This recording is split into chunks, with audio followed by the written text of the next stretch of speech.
Bonjour à tous. Alors, avant de vous parler de tri environnement, je voulais savoir, est-ce que vous avez déjà posé la question de qu'est-ce qui se passe avec vos déchets organiques? Donc tout ce qui est reste alimentaire, peau de banane, etc.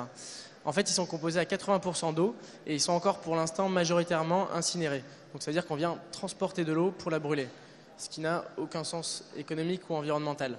Pas besoin de l'expliquer, je pense. Pourtant, il y a deux réglementations qui existent aujourd'hui, si la présentation veut bien marcher.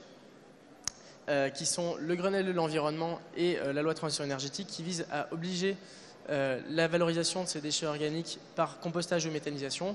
Le Grenelle 2 pour les acteurs privés depuis 2016 et la loi de transition énergétique qui vise à généraliser ce tri et cette valorisation jusqu'aux particuliers d'ici 2025. Aujourd'hui, donc, compost ou méthanisation, le compost qui est relativement historique, qui marche très bien et qui a son intérêt organique, simplement qui est aujourd'hui limité et qu'on ne peut pas forcément, tout le monde ne peut pas se permettre de faire du compostage. La méthanisation, qui est une alternative intéressante puisqu'elle permet d'avoir une valorisation énergétique en plus de la valorisation organique. Simplement, aujourd'hui, elle n'existe qu'à l'échelle industrielle ou agricole, donc des très grosses échelles, qui ne sont pas forcément adaptées aux petits acteurs comme elles l'étaient aux gros acteurs, puisqu'il faut passer par une collecte sélective sur l'ensemble du territoire. Et on vient parfois faire plus de 100-200 km avec ce déchet organique qui est principalement de l'eau pour venir le méthaniser. Donc on perd un peu l'aspect vertueux de la méthanisation. Et surtout, on a un surcoût qui est relativement important puisque cette collecte sélective n'a aucune valeur ajoutée mais génère un trafic important de collecte et de camions. Ça ne marche toujours pas. Si. Alors notre mission, c'est de fournir une installation qui soit à une échelle plus locale, plus petite, pour permettre un maillage du territoire plus important et de supprimer ou à défaut réduire les besoins en termes de collecte. Collecte qui, je le rappelle, n'a aucune valeur ajoutée.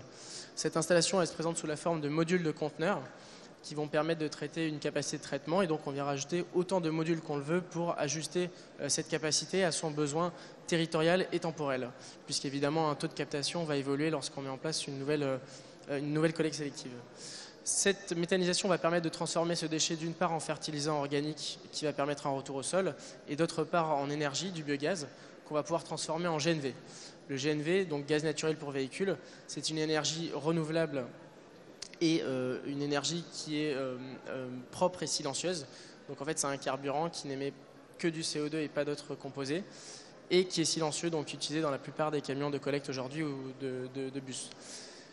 L'objectif, donc, comme j'ai dit, c'est de ramener à une échelle locale mais aussi circulaire. Circularité de la fraction organique. Donc on va avoir les agriculteurs qui vont redistribuer les industries agroalimentaires, les hypermarchés, les restaurateurs et au bout de la chaîne les particuliers, qui vont être du coup collectés, qu'on va traiter dans notre installation et dont la matière organique va retourner au sol chez l'agriculteur.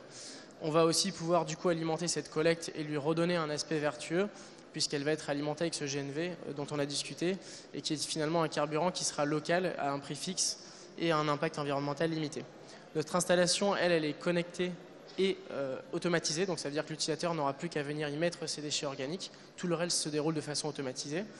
Et elle est connectée, donc on va aussi pouvoir récupérer toutes les informations et fournir un reporting sur les performances de l'installation. Reporting qui va nous permettre d'avoir un outil de communication environnementale, mais également un outil de sensibilisation pour la mise en place du tri sélectif. Donc aujourd'hui, on est 7 personnes, on travaille depuis 2 ans sur le développement de cette installation. On a mis en place une première installation à Villebon-sur-Yvette dans le sud parisien.